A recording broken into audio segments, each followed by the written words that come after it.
Om Shanti, everyone. Welcome to today's BK Chit Chat.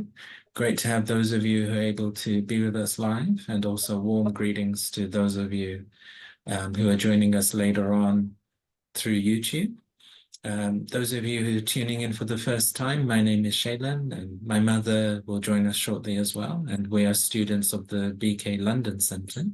And the aim of these chit chats is to give BKs a chance to really just talk about points in the morally, clarify and share experiences. So I wonder if anyone would like to get us started today. Shanti, everyone. With Baba's Murli on Friday, the Abhiyak Murli, Baba was asking us about the depth of our love.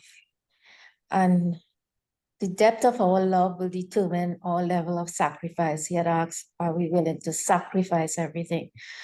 And that sacrifice was also connected, he was saying, to our purity, complete purity.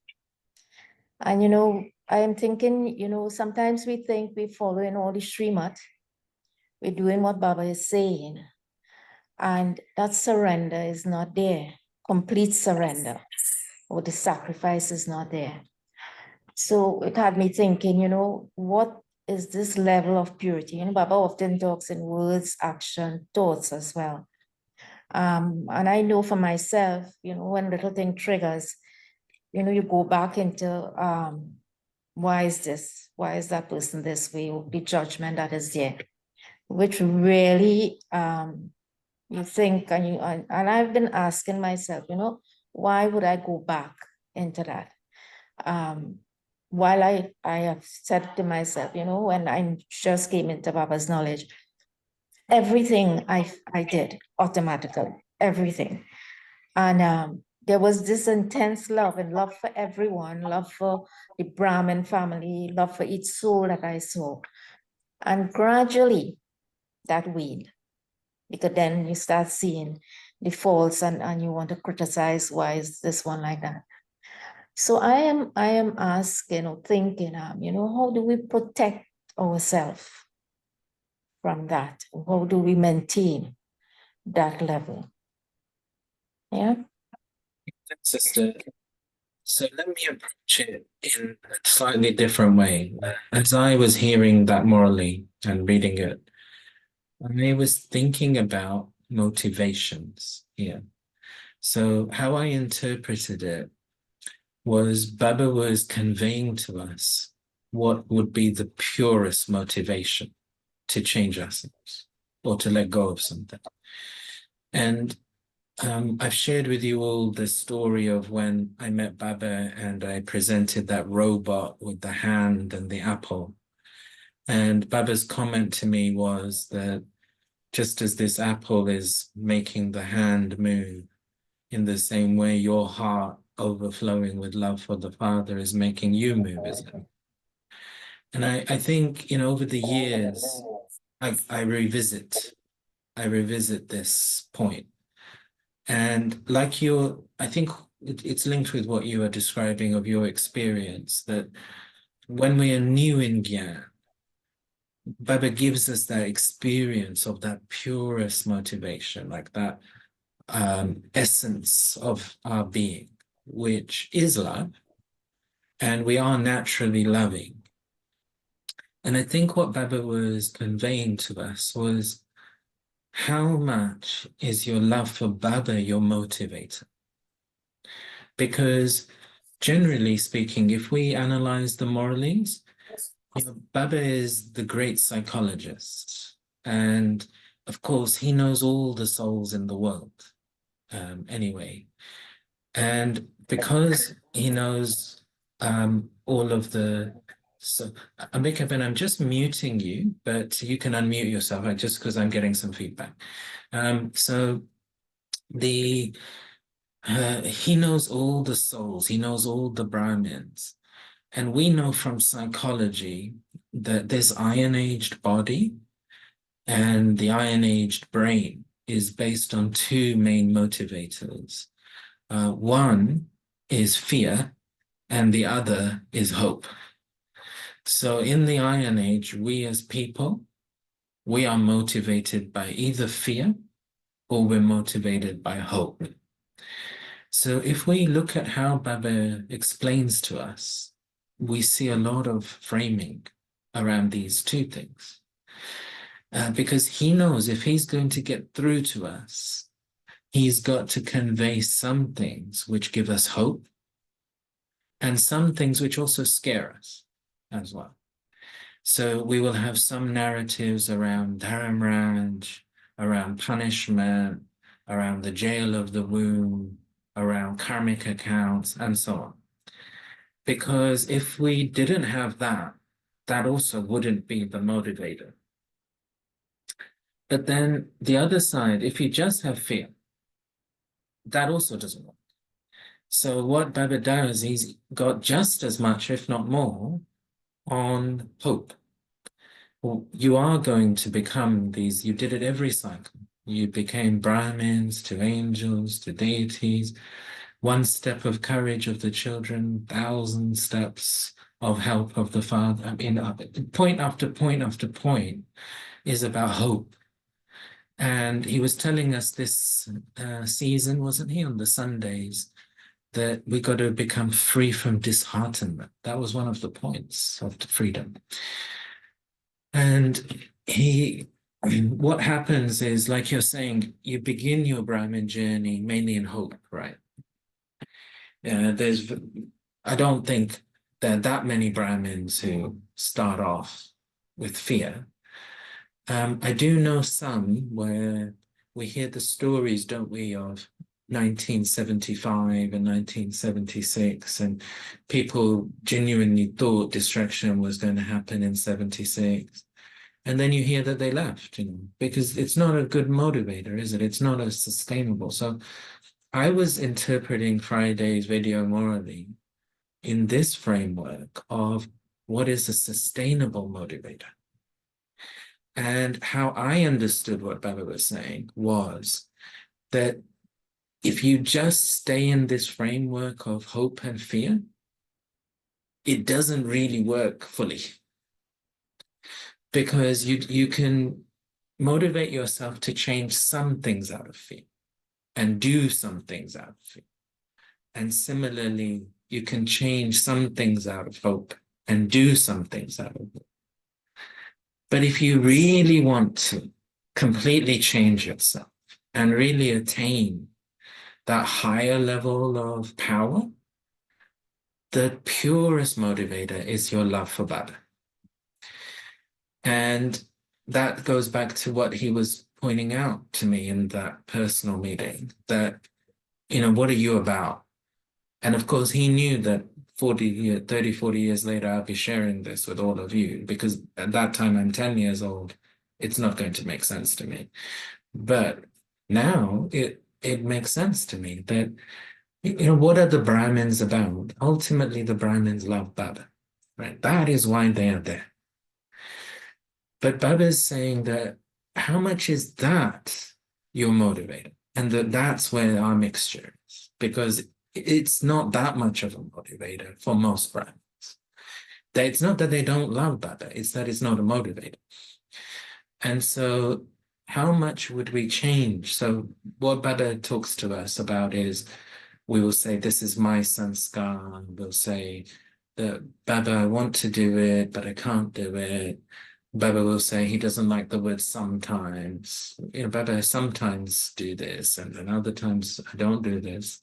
So what Baba is saying is that if your love for Baba was your motivator, then you will keep in the forefront of your mind the stage that Baba likes.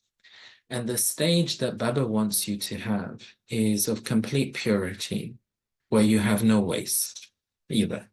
So that's what he was laying out to us, that this is my preference. Now, if you love me, and it's that real, not like an emotional love, anyone can have an emotional love, but that's also not a motivator for change. But where it's a real deep, sincere love for someone else, then Bud is saying that within that will be the willingness to change. I think the word sacrifice is a bit scary, actually. I think it just comes back to letting go, changing. And what Bud is saying is, I'm giving you the like the roadmap of purity, free from waste, and all the other freedoms. He walked us through all of those freedoms, Sunday by Sunday. So he's saying, look, I told you what I like. That's what I want to see in you. I want you to be free from chaos, free from words that disturb others, free from name and fame and prestige, desires, and all those things he's told us about. And then if we are saying to him, oh yeah, I know that, but I'm still not doing it, then he's right to ask the question, how much do you love me? Because he's not doubting that we love him, but he's doubting that it's enough of a motivator for us. So there's a mixture. Like let's take that example because it came every Sunday. The Brahmins want name, fame, and prestige, right? So he's telling us very, very clearly that this is a problem. And it's a problem for us because we do the service, but because we've got a limited motive, we actually don't accumulate for our future lives as much because we're in a limited mindset. So maybe we just get the regard now that we wanted, and the fruit is just eaten up, nothing is left for the future. Now, Baba doesn't want that for us, but we can't deny that that motivator is at that time more powerful than our love for Baba. We can't deny it. Because if that is the motivator, I've prioritized that. My own self-promotion is more important to me than Baba. Because Baba took it up this morning as well for the brothers. He was saying that brothers should be happy to put the sisters in front, for example. And we saw how Bapdada, they're very incognito, Mama is very incognito, and it's the sisters who are in front. So Bapdada is doing this. And he's saying to the brothers, you do this as well. Now, there might be part of me which would say, well, I need some sort of motivator. I want to also have this type of role. I'm good at speaking. I'm this, that. Fine. But can my love for Baba override the other motive? And if I keep prioritizing my love for Baba, then the other motives diminish. Another one that Baba talks to us about is tolerating. And he says to us, don't tolerate for the other person, because that's not a motivator. If you think, why should I tolerate for such and such a person? Then immediately you don't feel motivated to tolerate because you think, why should I do it for him or her? But he says to us, you're doing it for Baba. Baba's told you to tolerate. He's told you to put a bead in your mouth. Don't say anything. So you're not doing it for that person. You're doing it because you love Baba. And there will be benefit if Baba's told you to do something. There's like long-term benefit for that. So that was my interpretation of Friday's video, Molly. Do you want to come back?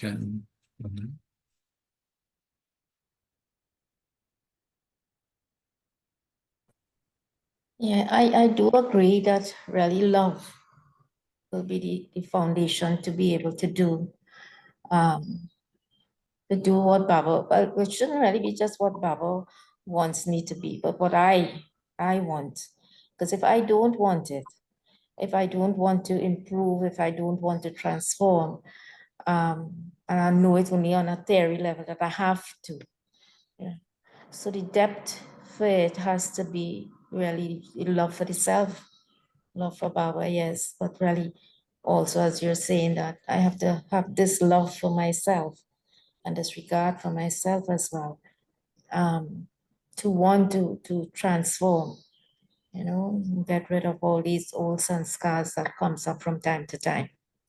So yeah, I do agree. And I don't think I've ever had fear in coming to Baba when he says about Dharam Raj and all that. That somehow or the other that never really had an impact on me. All I knew when I came to Baba, my experience was is that it was I thought was a deep love, that I could have done anything. It's just that really, I don't know why we getting this feedback, but it was really during this journey, and you have stuff inside that comes up that you weren't even aware of. In this birth, yes, you're aware of certain things, and there's some things that comes up and you never think that you had those feelings inside. So I'm glad to be reminded that really it is the love that I have to really now maybe a bit more, develop a bit more. I always thought it was there.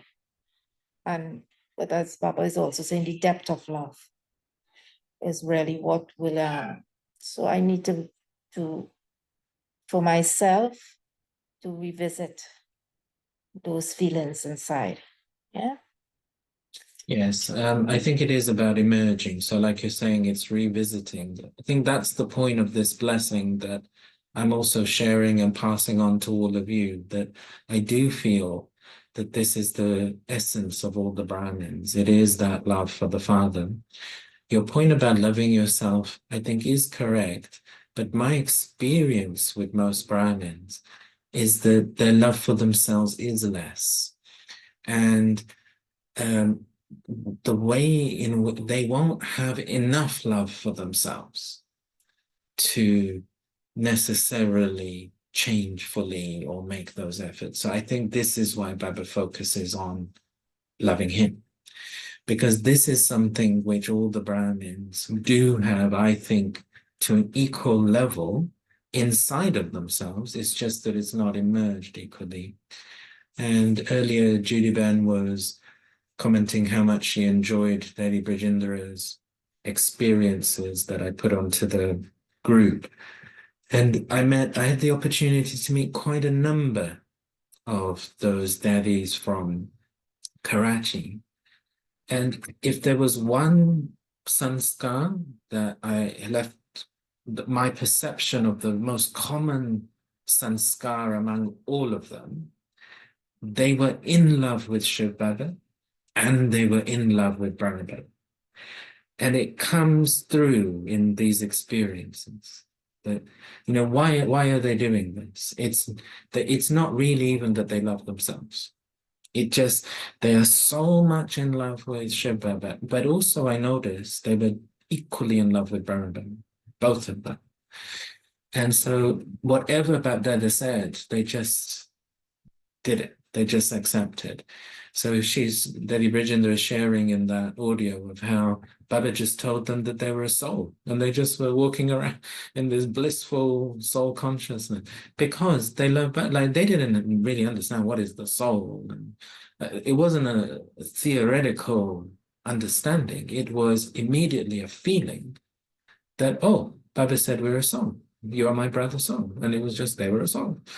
And it was this love for Baba that actually enabled. Then, as we know, they had many, many challenges and they had to go around India in a really very poor circumstance and start up centers, and they had to sacrifice a lot practically. But their sacrifice was not a problem for them because of their love for Baba. And otherwise, for a sister to be on her own in the middle of nowhere, Lady Gulzar tells the story that she was sent to, I think it was the city of Kanpur in India, and literally they had nothing there, and Baba just sent them, and it was her and another sister, and they had to spend the first night in a dharamshala, like for pilgrims, and it was all men everywhere, and they never even seen men before. It was like when you look at the challenges that they face, but it was their being in love with Baba. That's what's carried them through. And I think what Baba observes in the rest of us is, like you're saying, we still have to develop that. We've got a bit more of a, I'm talking generally, we as Brahmins have a bit more of a mixture in our motives. Whereas these senior daddies, it was just front and center. They were in love with Baba. It wasn't just having love. They were just in love with Baba. And maybe we're just not as in love with Baba as we could be. So the problem with loving yourself, if that's your primary motive, is it can slip into the name and the fame and the thing. It can easily, if my love for myself is bigger than my love for Baba, it can actually lead me astray. But if my love for Baba is the dominant, then that actually curtails my own tendencies to prioritize myself and be selfish. So I think that's why he focuses on that. Thanks. Interesting topic. And would anyone else like to come in on that? Om Shanti, Brother Shailen. I'm so glad Sister Ambika brought that topic up. But as she was talking, I started to think to myself, things come to your mind. And I came to Baba through listening to his songs. I would travel to work every day and just listen to the songs. I just love the songs. But I wasn't actually reading the Murli or understanding the Murli or receiving the knowledge. But after I retired, I started to look into it. And Baba, I have so much faith. My faith in Baba is what keeps me with him. I am not sure if it's so much the love, but it's my faith. I loved my grandfather, and I know the love that I had for him, and I kind of want to transfer that love onto Baba. But I came to Baba because my intellect started to open, and then I received knowledge that made me realize that there was so much logic. Because Baba says, put a full stop. Baba says, forget the past, put a full stop.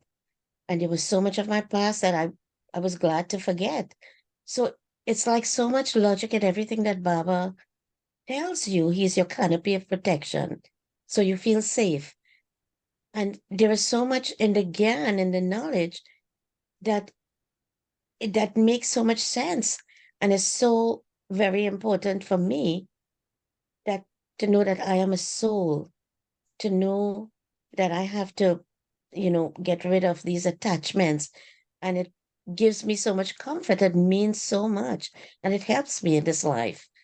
So I don't know if this relates, but I'm just thinking, it came to my mind as she was talking that my love for Baba comes from what he's teaching me and what he's telling me, that gives me comfort and gives me the courage to live. Om Shanti.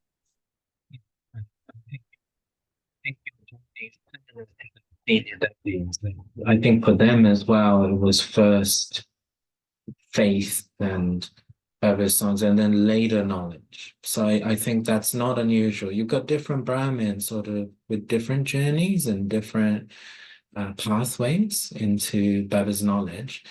This morning's Murli is on this theme, and Baba had many students in the 1960s that were uneducated and illiterate, so they were never going to come through knowledge. But they had love for Baba.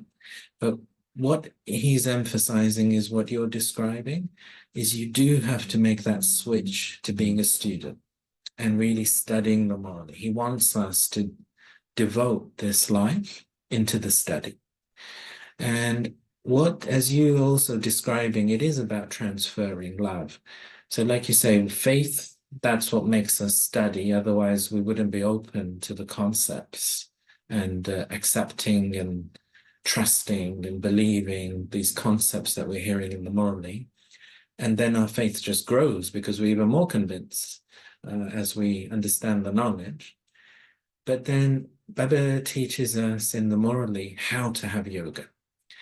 And it's yoga that increases our love. It's understanding as well. So it is the Morally as well. It's knowledge. We get to know Baba better. But then Baba always says to us, and it was in yesterday's video Morally as well, that you have to develop experience if you're going to convey experience. And just as he always draws the parallel with science, and he says that scientists invent so many things which then make a practical difference to other people. So they experience the benefit and they keep using it.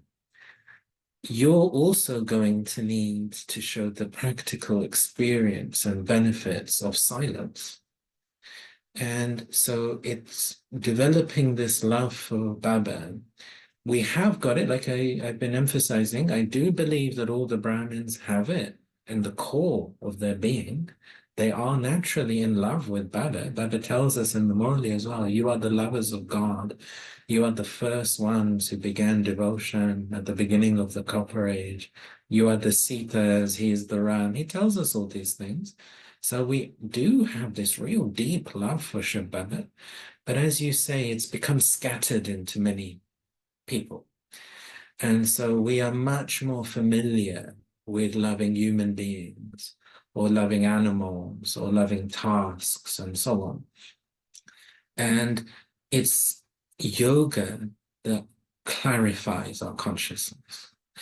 So what yoga is doing, it removes the alloy of all of the different attachments and all of the different experiences.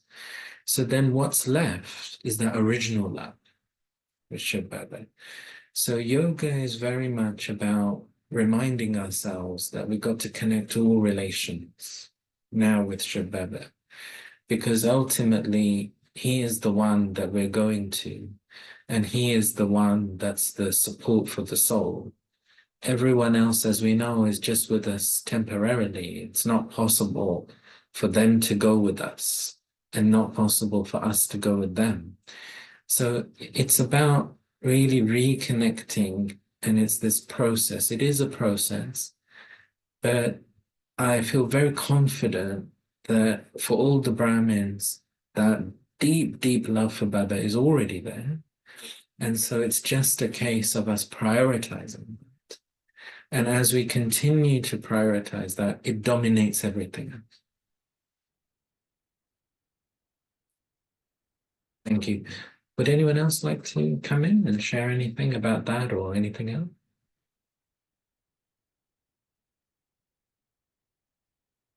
Shanti.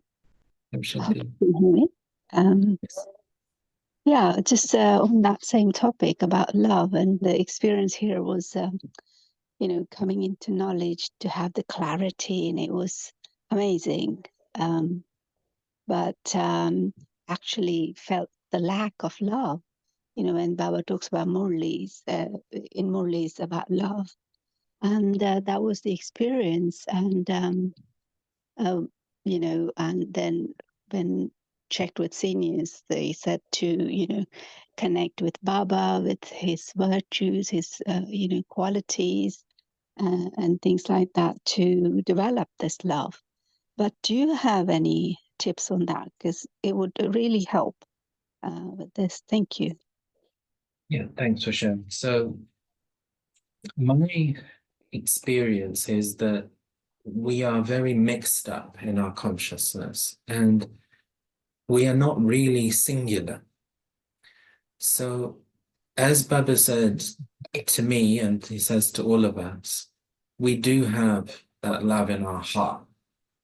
So I think deep down in our heart, that love for Baba is the predominant thing. But he also says to us that our intellect has become a stone intellect. And it's the complete opposite, isn't it, of love. So I think our intellect has become skeptical, doubtful, and tired. So what we have as Brahmins is, it's true we love Baba, but it's also true we don't love Baba. And that can be a difficult thing for us to reconcile. But my advice, my loving advice to all brothers and sisters is to keep going with remembrance. So what Baba says to us, if you listen to the wording in the Murli, is that Baba doesn't say focus on loving Baba. He says focus on remembering Baba. And because remembrance cleans the soul, the love is already there inside of you. What we've been doing as devotees is we have the love, but then of course we don't have the knowledge. And we become very limited, don't we? And it's like the selfish, transactional type of relationship we develop with God. And we think that God would be pleased with very limited sacrifices, and those things also don't really work. So for birth after birth, our intellect has been switching off. And it's this lack of knowledge because we've been thinking that God is giving us sorrow. We've been thinking that God is the one in charge of everything. And we can't understand. Why would God create a world with so much sorrow, and so on? So we've been doing this for so many births that inside ourselves, our intellect has become like stone because it's about survival, isn't it? The Iron Age.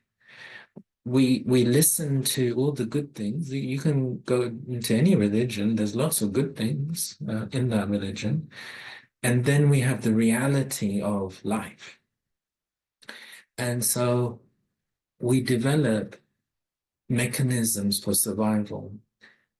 I'm not a chemist or a material scientist, but I don't know if any of you are, but if you talk with any of them, they would explain to you that to make something tough, to make it resilient, you add an alloy.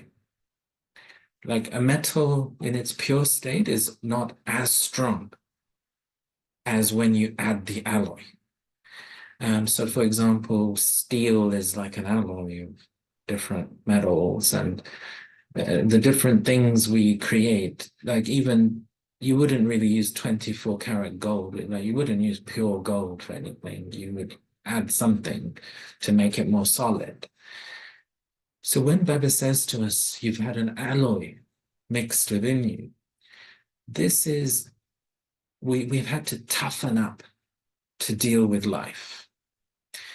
So our intellect is suspicious and skeptical about things. So I think when you're saying you don't feel the love, it's not your heart. This will be your head. And what Baba, in my experience, is we're going to have yoga for the love to develop in our intellect. Baba says, Man mana bhav. Focus your mind on me. Because if you can keep your mind on Baba, your intellect, it's a combination of Murli and remembrance, begins to transform the intellect. Baba says to us that the intellect has to become like a golden vessel. In order to contain, this is some story, some mythology, that in order to contain the milk of a lioness, you have to have a golden container. So what Baba is saying to us is that we're not going to be fully appreciative of Baba's love, Baba's treasures, Baba's knowledge, as long as we have an alloy within us. So my advice to everyone is to just remember Baba, even if you're not feeling the love. Daddy Janki used to say that not only have we got an alloy, but we have a rust on top of the alloy. And it's this rust that causes, it's like a repellent. So Baba takes up the theme in some Murlis. He uses the metaphor of a magnet and a needle. And he says if there's rust on the needle, the magnet can't pull. So Delhi Janki used to explain that alloy is something that makes us heavy on the inside, but rust is dangerous for others as well.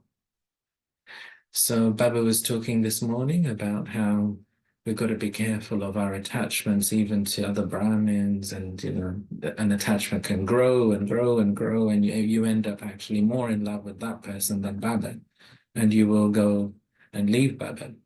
So that would be a rust, it's like the impurities have been left for a long period of time. And in order to get what we want, we will infect others as well. And so we have all been, if our iron-aged world is full of this rust, soul is passing rust to another soul. That soul is wounded, they're touching our rust, they get infected. So Baba is seeing this dynamic, and he's telling us you've got many karmic accounts. But now Baba's remembrance and Baba's knowledge is like the liquid to remove the rust. And it depends on the metal, isn't it? You use different types of substances. But there's some like rust where you have to like dip the whole thing in, and only then with the rust, you have to leave it in there. So Baba says, put yourself in a bhatti.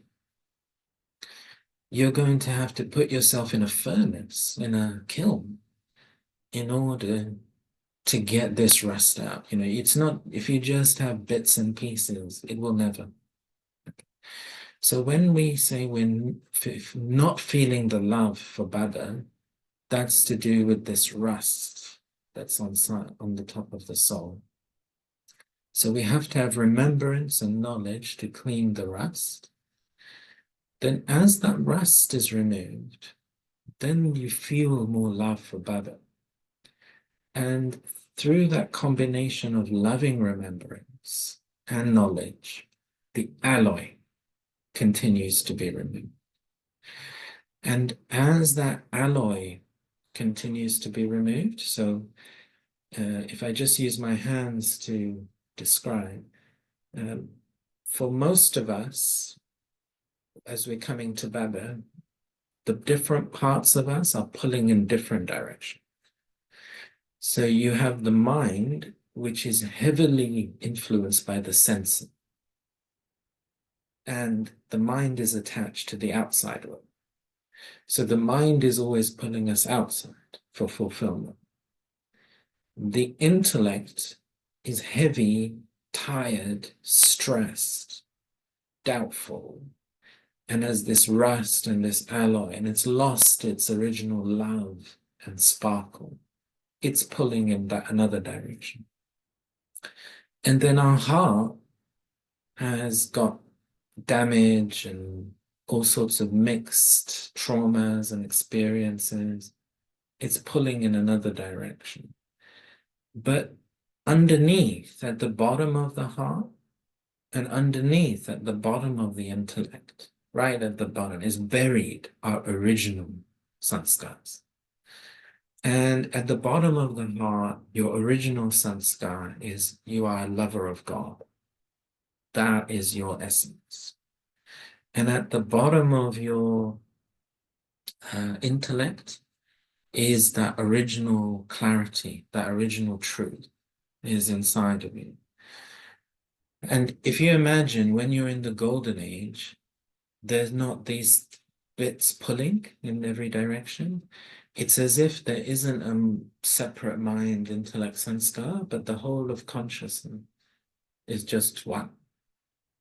So Baba says that the intellect becomes a clear vessel. It's a golden vessel. So if you imagine the original sanskars, the love and the purity and the truth, all the original virtues, they don't get blocked by the intellect in the golden age. They just come through.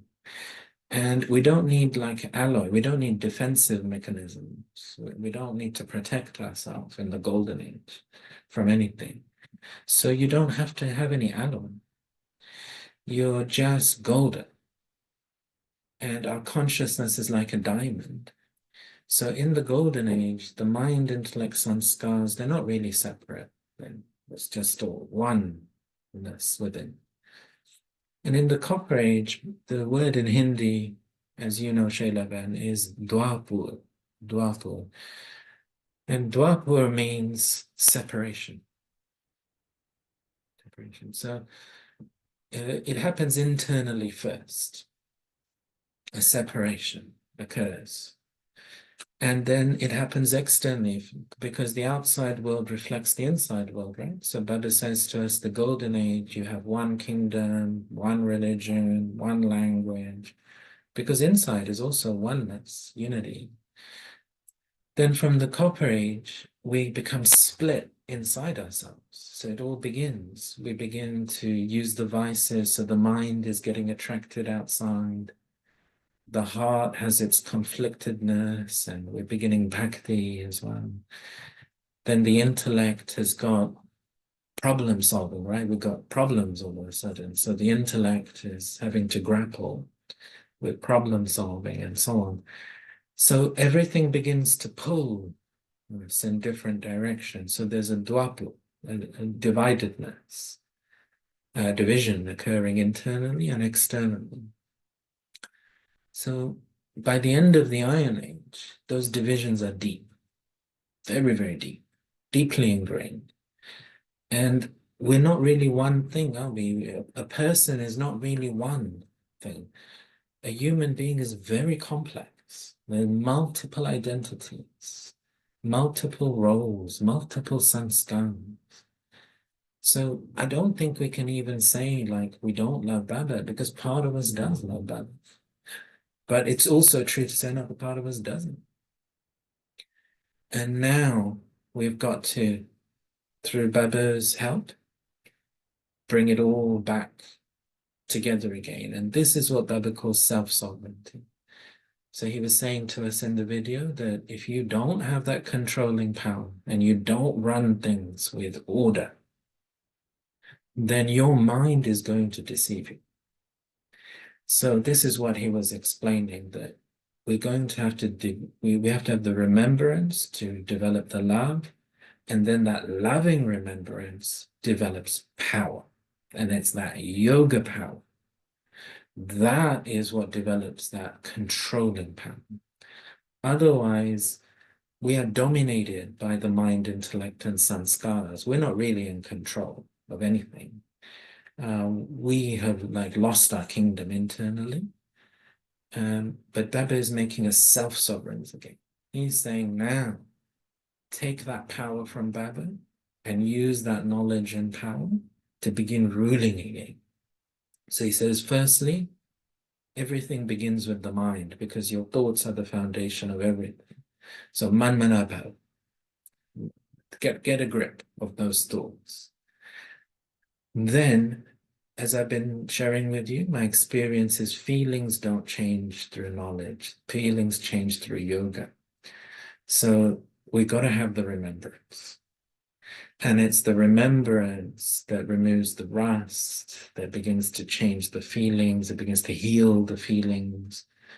Then that love grows. So is that helpful, Shailen?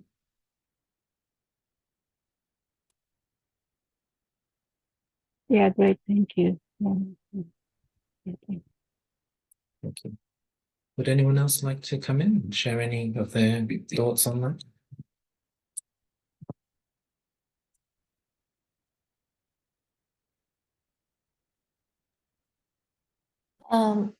I was also thinking while you were speaking, I taught on purity and protection.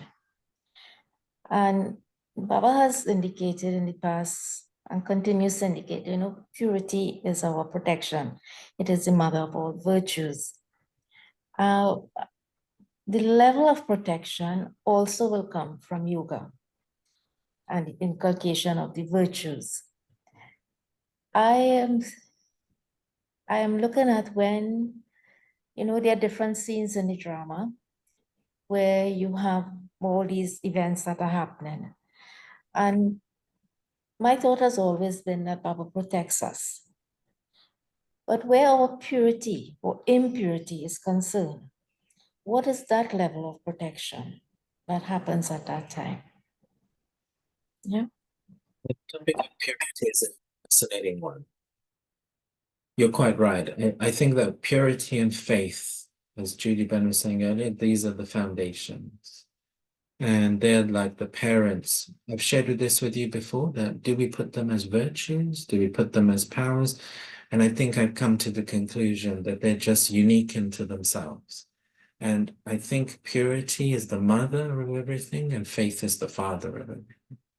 So these two are the foundation for everything else, including yoga. So without these two, we can't have yoga. We had a morally, I think it might have been Monday's morally, where Baba was talking to us about purity, faith, and study. Now, these are going to be the three that then lead us to remembrance. And in essence, it's these four things that we need to progress. So with purity, we don't understand until we get Baba's morally how important this is.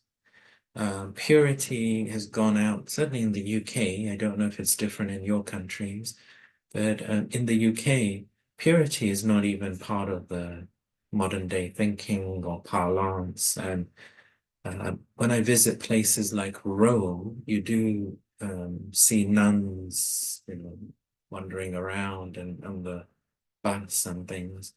But here in the UK, monks and nuns are like hidden away somewhere. They're just not part of society, really, and not part of psyche.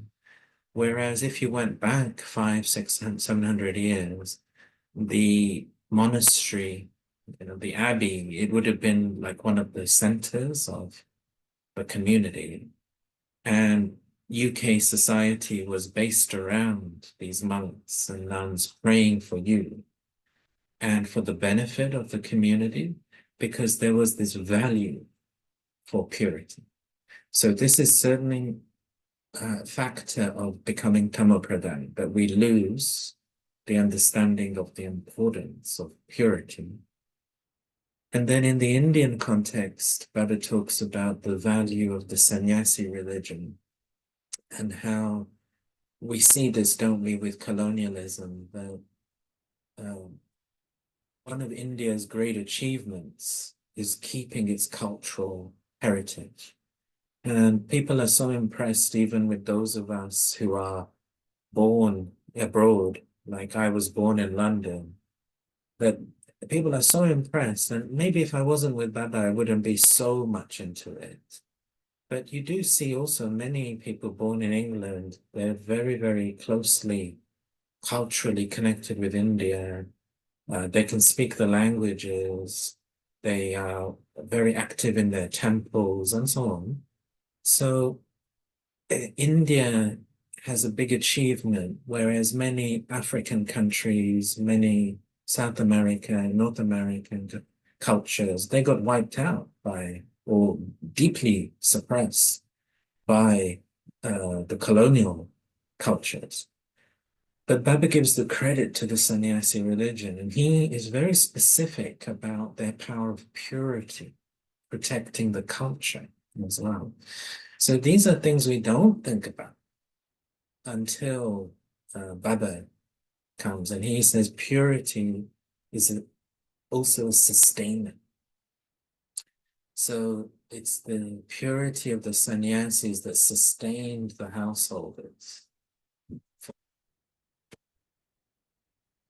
Purity of the sannyasis gave them an authority to become the gurus, and because Adi Shankar, the religious father, again, we don't know these things. Baba who comes and tells us that he's a religious father, and he's the one who sets up all of these colleges for training the sannyasis, and he sets up the pilgrimage places and many, many systems like that. So we gain from Baba these insights that purity is a sustainer, purity is something which gives respect. He gives examples of in Indian society, when someone is a Kumari, everyone bows down to her in the family. And then once she's married, she has to be the one looking after everyone else, bowing down. And her status in the family is as a follower of her husband rather than as a leader. So he says that's also a lack of the loss of the purity causes that. And then the third thing that Baba brings up is the connection between purity and luck. And luck is a very big topic in Bhakti. And we search around for different things to bring us luck. And we try different practices. We use different amulets and objects. And we try and gain luck in different ways. And I don't think it occurs to any of us that luck is connected with purity.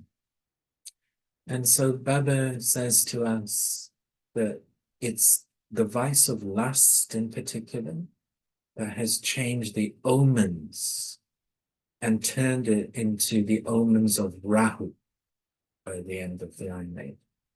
And Rahu means, now, again, I'm not an astrologer, but from what I know, it sounds like Brahma Baba knew a lot about astrology. I mean, he knew a lot about Hinduism, so it sounds like he knew a lot about astrology too. So I only know really what he mentions in the morning, but my understanding is the Rahu means retrograde. So it's like descending, something going into bad luck. So Baba is saying that specifically these omens of the retrograde, they are connected with the vice of lust. And so what happens is as we use lust, we are actually accumulating a dark energy around us, and that acts as a magnet for bad luck. And then, of course, we become more and more desperate. Why? I'm a good person. I don't understand why these things are happening. And then we have all those misunderstandings that it's the gods that are punishing me, and so on and so forth. So we just get lost into that resentment. And it's only through Baba's morally that we begin to understand that it was purity that was creating good luck.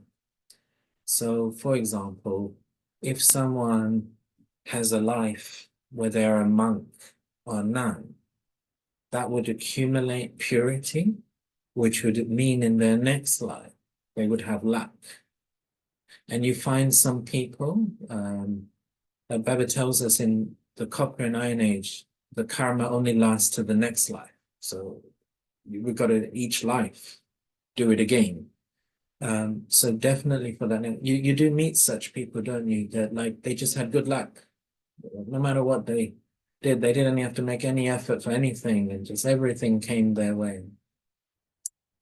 And then linked with that, Baba gives us the next example of the new souls that leave the soul. And he explains to us that whenever a soul leaves the soul world, even if it's at the end of the Iron Age, because that soul has no burden of the past, they are still in their Sato Pradhan stage within the cycle. So the rule is they must have good luck. They must have success. So it's the purity of the absence of a past that means that that luck is there for them.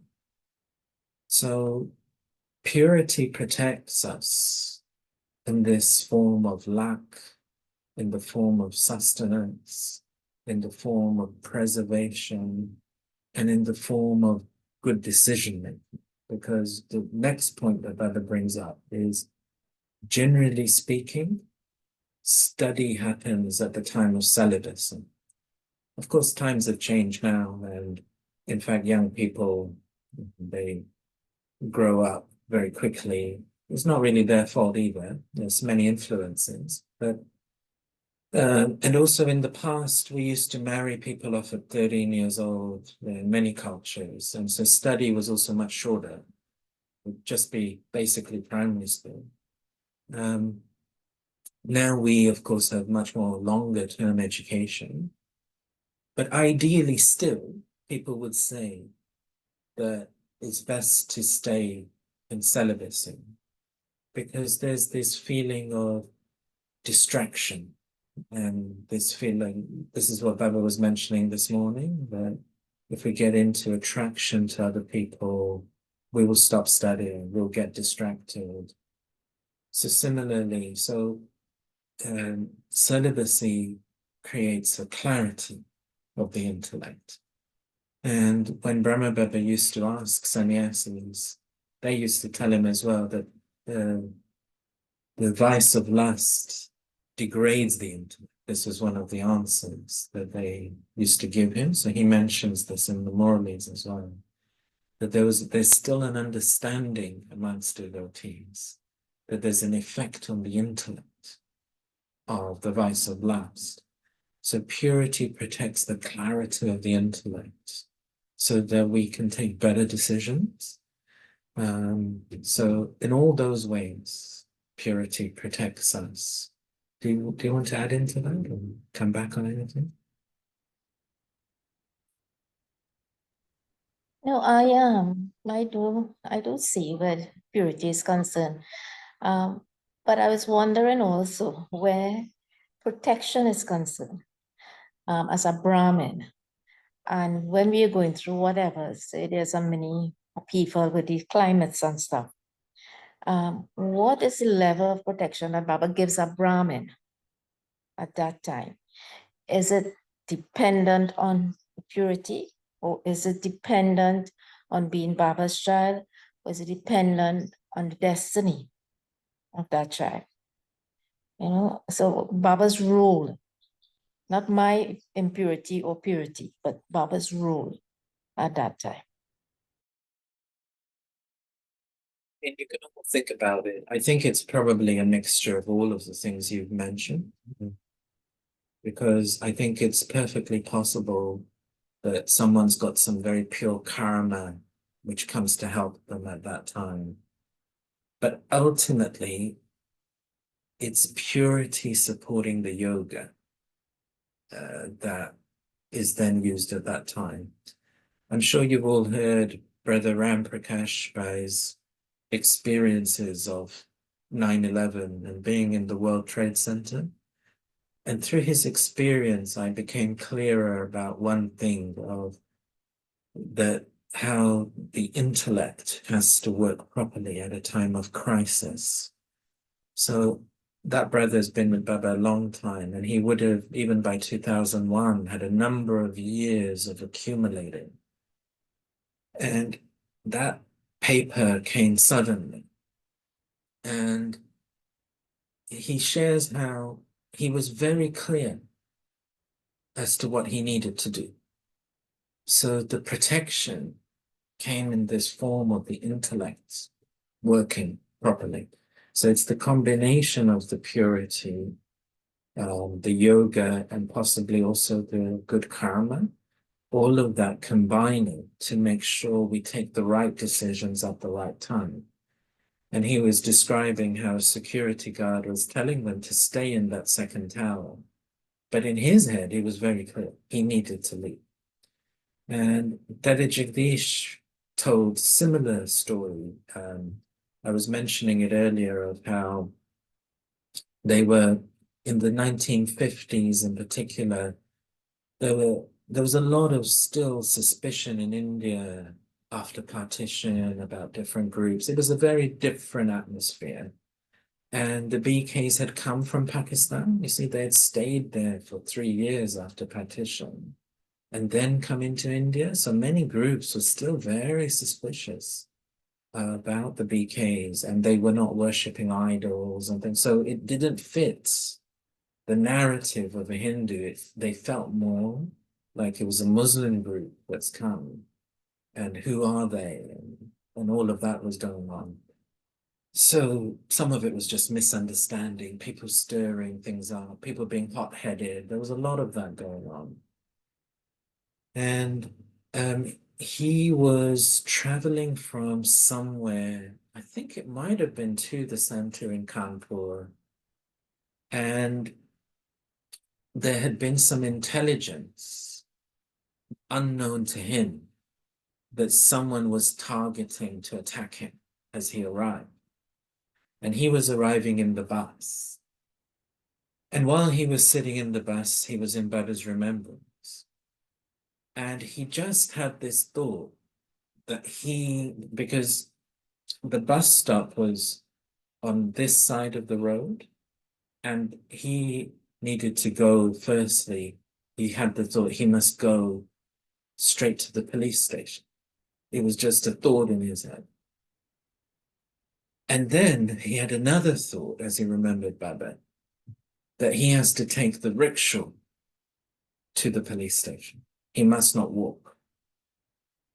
So he gets off the bus, and immediately there was some rickshaw drivers just there near the bus stop. So he said to one, "Take me to the police station." And the rickshaw driver said, "The police station's across the road, just walk there." So, "No, you've got to take them." And he was annoyed with him. "Why are you asking me to take you across the road? It'd be like, what, like 1 rupee or something?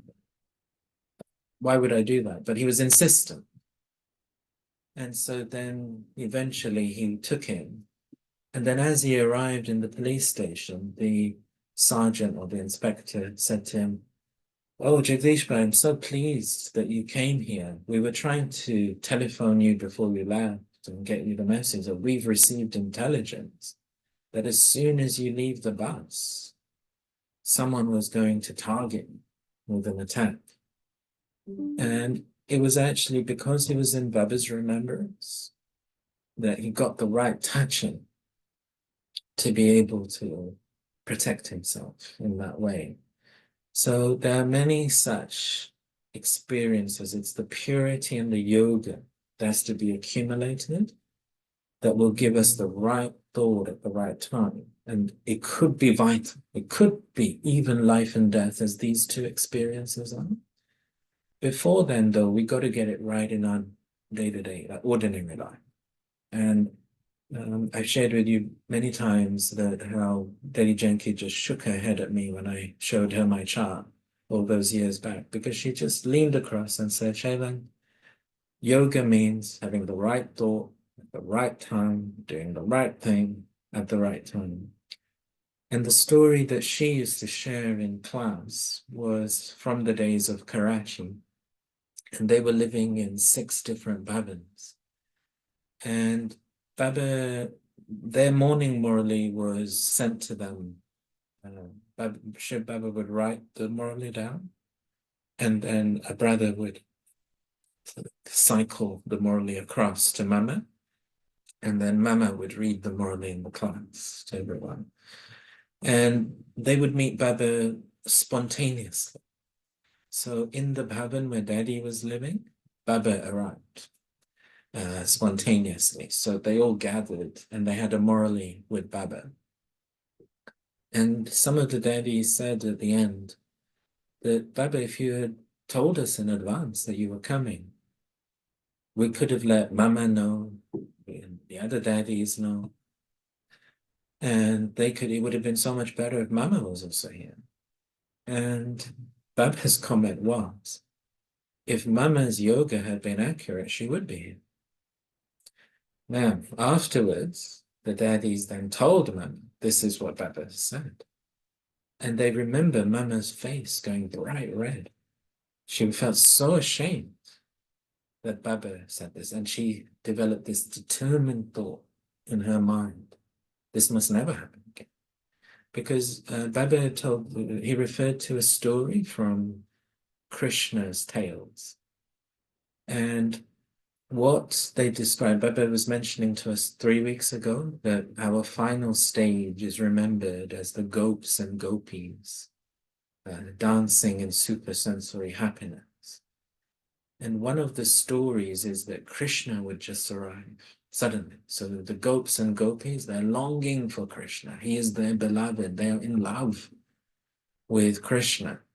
And when he's not there, they miss him. But when he's there, he's the magnet. And they all run.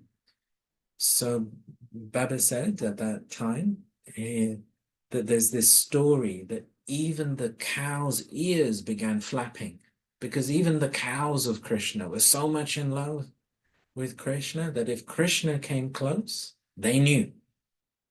And this is what Baba was conveying, that how your beloved has come and you didn't know he's come.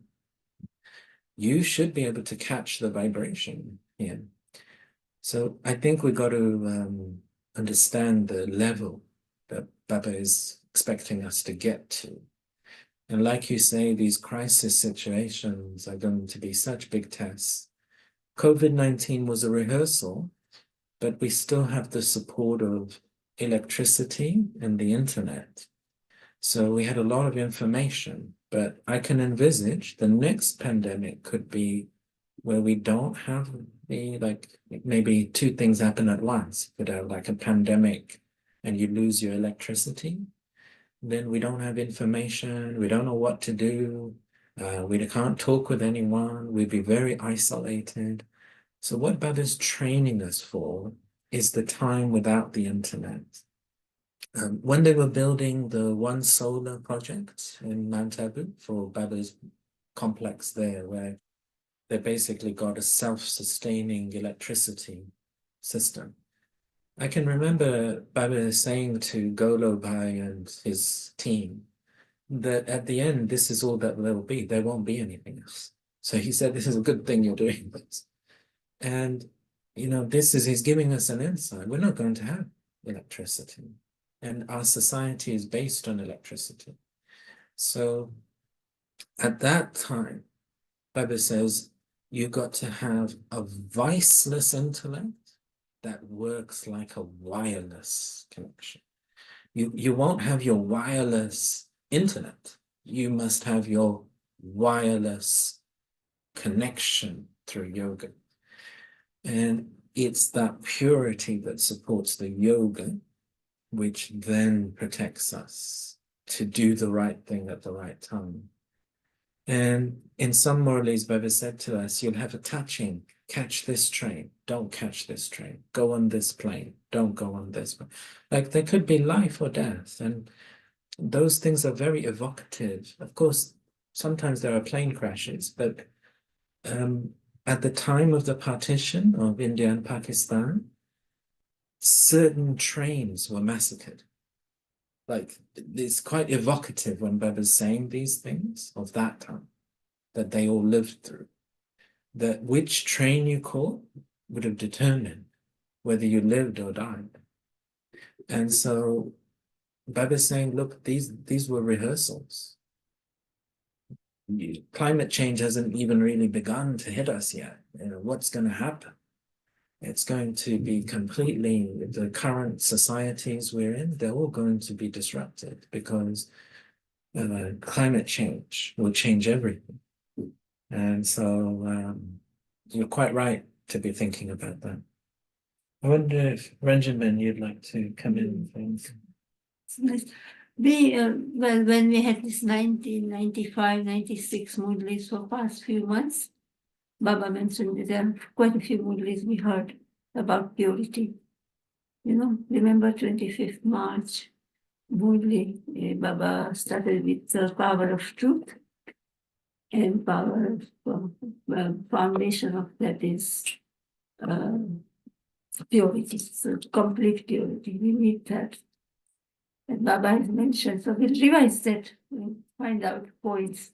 And like you said, so in the end, that's because it's our real religion is Satyatya, truth and purity.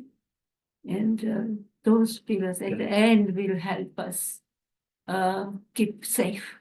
And this is why Baba says, you know, nobody can go up without being totally pure. That's why the subtle region is there for. And then the purest element Baba mentioned, Brahma Tattva. even beyond this sun, and it's just the canopy for this world. But beyond that is another tattva element, and that is Brahma Tattva. Baba mentioned 2 days ago in Sakar Murli, and that is the purest. And that's where beyond that, Baba, so total purity. Beyond that is all that Baba resides, and our home is there. And then purity is our self-religion also. You know, Baba often mentions, no matter what happens, even your life, pran jaya pra. So your promise of purity must not go. So that is that, but security, and we say cleanliness is next to godliness, and so cleanliness of everything. And also Baba says purity is the mother of Sukh Shanti, peace and happiness. So purity is the mother of peace and happiness. So purity, without purity, is foundation. Even today, Baba mentioned in Avyakt or Ishara, or I don't know, blessing, is it? We are Purvaj. We are the ancestor souls who are worshipped for our purity foundation. Mhm.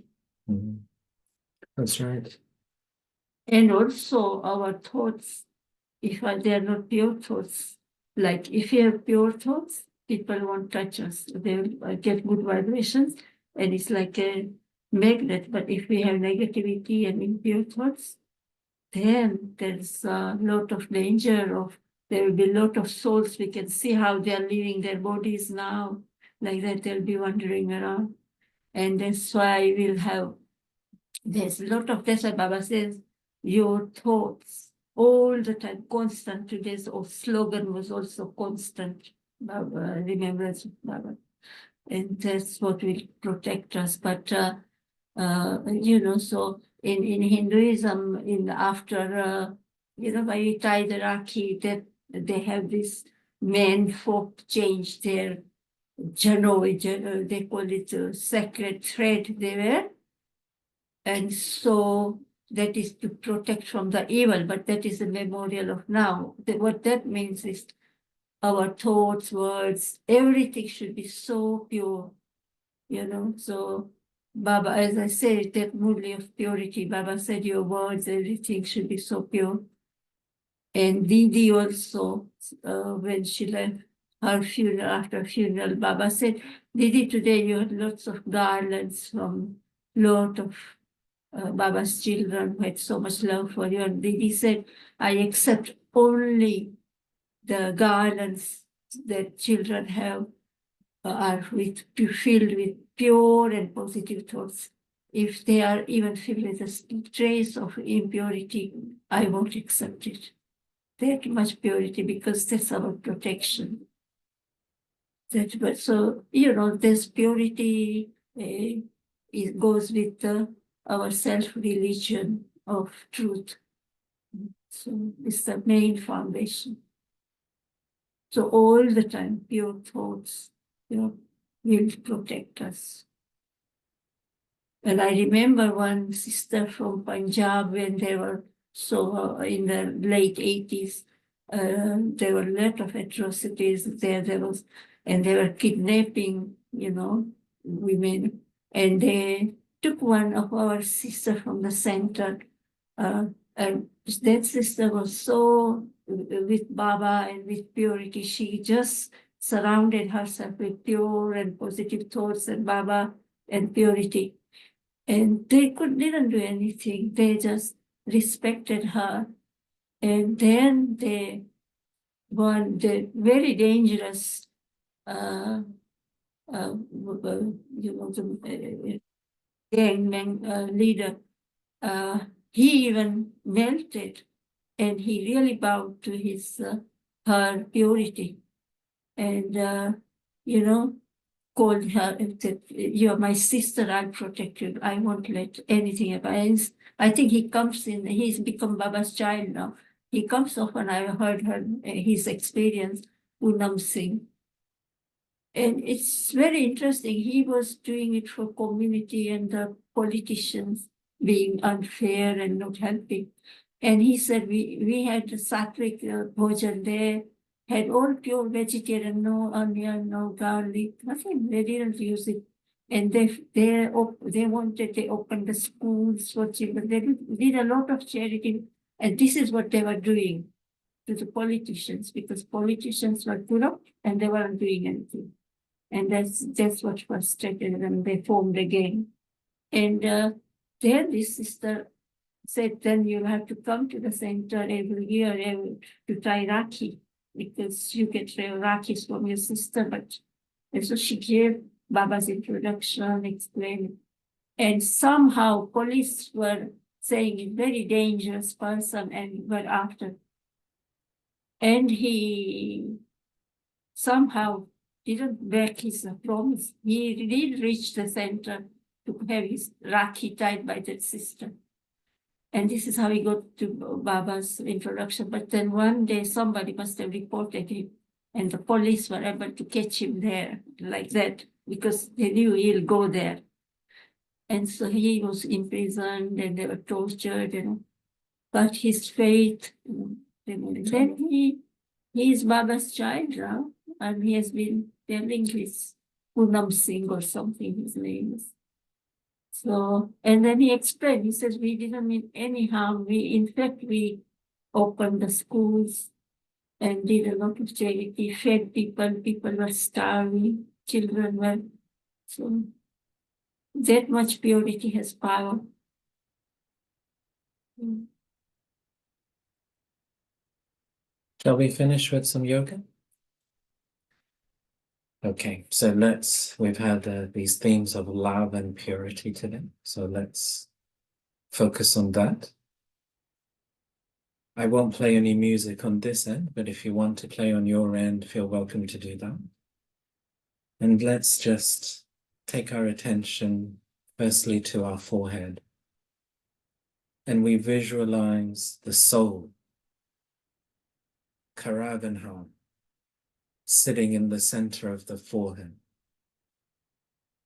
And we know that our mind, intellect, sanskars have a lot of alloy, a lot of rust. But when we look at our essence as a soul, we are beings that love Baba. And we are beings of purity. And we have that light of love and that light of purity and the light of truth as the shining rays from our center. And we connect back with our original qualities.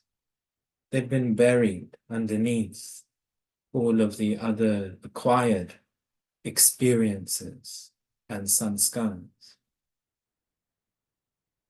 But we must have faith in who we truly are. Baba said yesterday, he takes us back to Sadgati, our true state, our reality.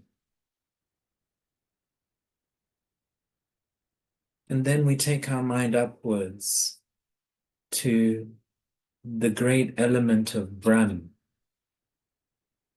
the most pure element in the three worlds. And this is our home. And we identify ourselves with our original purity. And we realize that it's that original purity that enables us to connect with that element of Brahman, the purity of Brahman, where no impure soul can go. And we take ourselves there with our mind. And we experience the most pure element in the three worlds.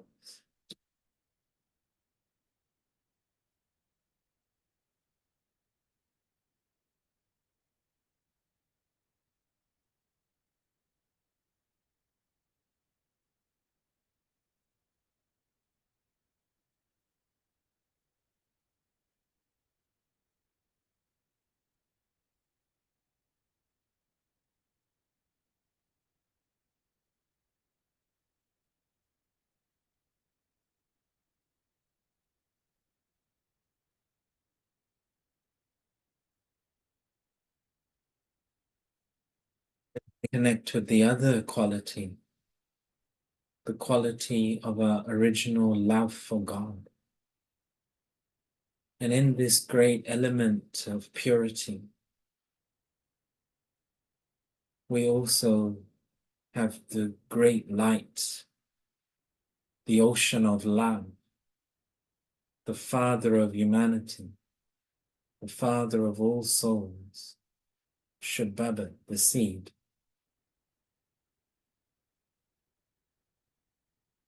And He is the ocean of love. He is my beloved. I am the Gopi, the lover of God. He is my Ram. I am Sita.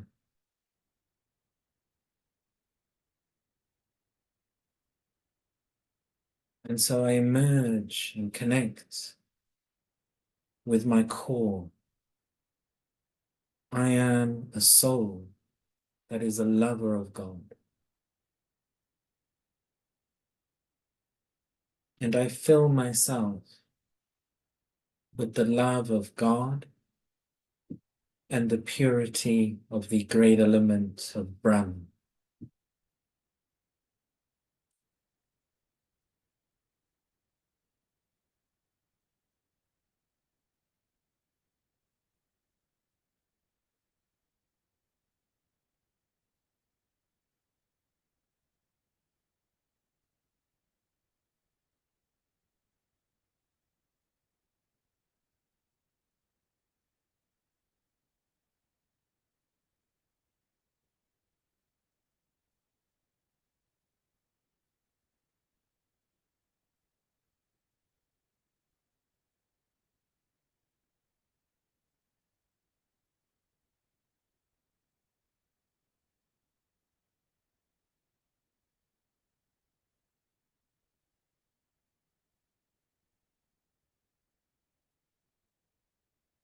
And this love and this purity cleans away the rust.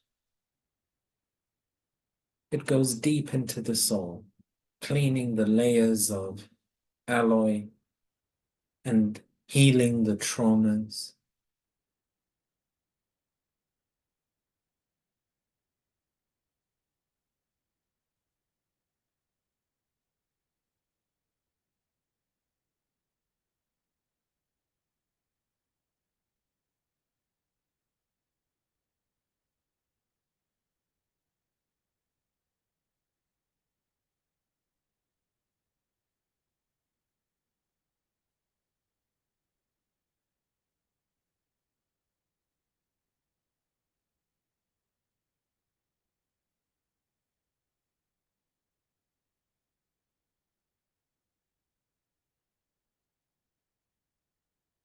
Through the day, I'll keep reminding myself of this essence. Who am I?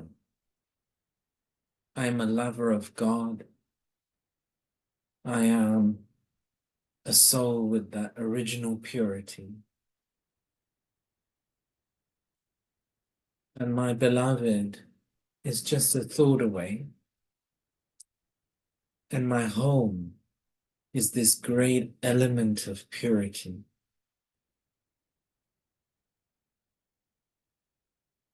And by keeping this in my mind, I keep an energy of purity and yoga, like a cloud of purity and yoga over me, which protects me. And any one who comes into the presence of this cloud is also protected.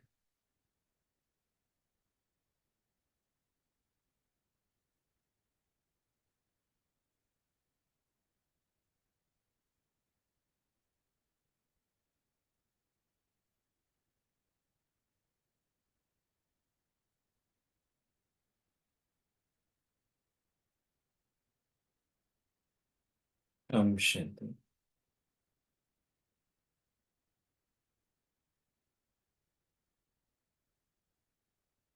Well, good to see those of you that could join us live this week.